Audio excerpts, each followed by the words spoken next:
Hey guys, today is going to be the 4th episode of Metal Mixing 101. This is a series that I'm kind of just dedicating myself to get you actual good mixing tips, get you up and running without having to sit through a 30-minute video of someone just kind of clicking around. So if that's something that's up your alley, hit subscribe, like the video if you have any value coming out of these series or videos, and we'll get right into it. We're going to be going over how to use saturation and what it does, what it is, how you can give your mix a whole different feel, have more bite. All right, so without wasting any more time, let's just get right into it. So this is, again, just the same song as the previous episode, just for continuity. Well, I'm going to be using JST Heat here. You can also use Saturn. You can use any stock plugins that you have. Saturation is saturation. You just have to know how to dial it in. I'm just an 8-brain and I see a knob and I just want to mess with it, so I'm using this one. So I went ahead and I just put everything back at 0, no adjustments, no nothing, and this is what the mix sounds like on its own without it.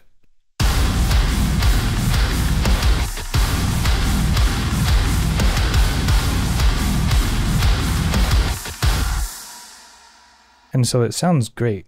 I'm really happy with how that sounds. But then you kind of listen to other songs, you listen to your favorite mixes, and there's just that next level of just something in that mix that no matter what EQ you do, no matter what compression you do, it just kind of feels like it's missing that magic in a way. And for me personally, I feel like that can be saturation. So saturation, it's a distortion really. However, it's not typical distortion like you would throw on a guitar or something like that. It adds harmonics to your sound. So if there's loads of videos on YouTube, but if you play a root note and you start adding saturation, you'll start getting that note popping up in different places in this frequency spectrum. So one, it gives it a more transparent distorted sound, so it's not too distracting, and two, it just makes everything feel more glued together when you're adding it to your full mix, in my opinion. And I'll go ahead and show you that now. And so when I add more saturation, it's going to add more volume. And just to compensate, I'll go ahead and turn it down like 3.5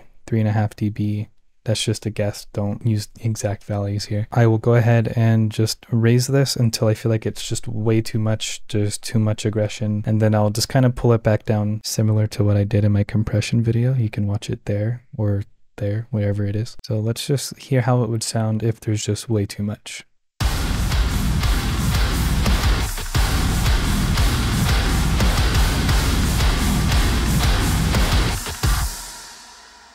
That's what you want to avoid. So that's a perfect example of just way too much. I obviously did it to the very extreme, but you can hear how the distortion of the guitar started to get way too harsh. You can hear how the cymbals were getting way too bitey. You can hear a whole mess of things that just start to arise from it, just because it's adding so much distortion and so many extra layers on top of it that it's just not pleasant to listen to. So where we'll go from here is we're going to dial it back and find a good middle spot where it's not harsh, it's not too bitey in your ear, but it's also really smooth and really glued. I'm going to go ahead and turn this down a bit because that was really bad to listen to for me personally, and we'll go from there.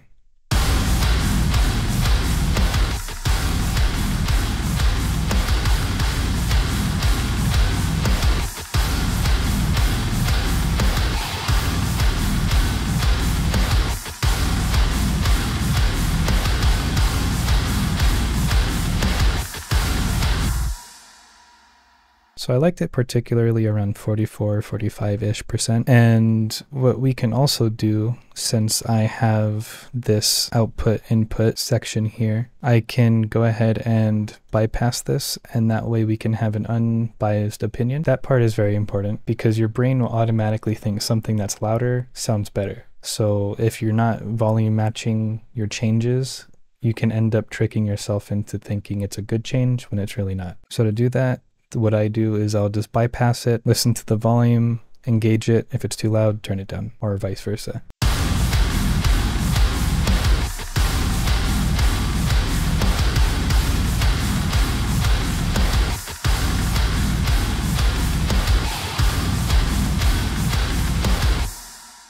It was just slightly too loud, but it was around -4 that I had to pull it down. And that also goes to show you just how much volume adding any saturation can add to your signal. So be careful. All right, so I'm going to go ahead and play this through. I'm going to have it off and then I'll turn it on as it's playing, off again and on again, just so you can get an idea and just so you can kind of train your ears to see what's actually happening here.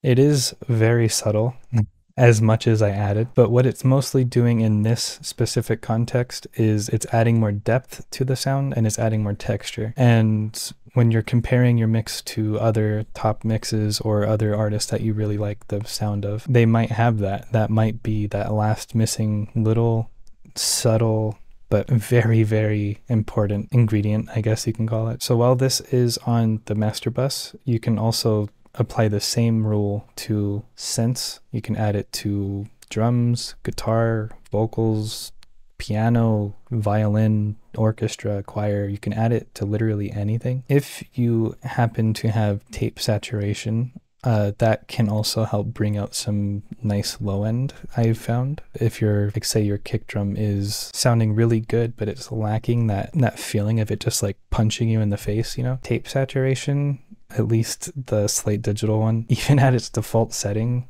will blow your mind with just, you don't have to do anything, you just add it. So just to show an example, I'll solo out the drums and I will turn off the tape saturation I have, and I swear this is just default settings. I literally only loaded it and it sounded great. So we'll go ahead and do a before and after.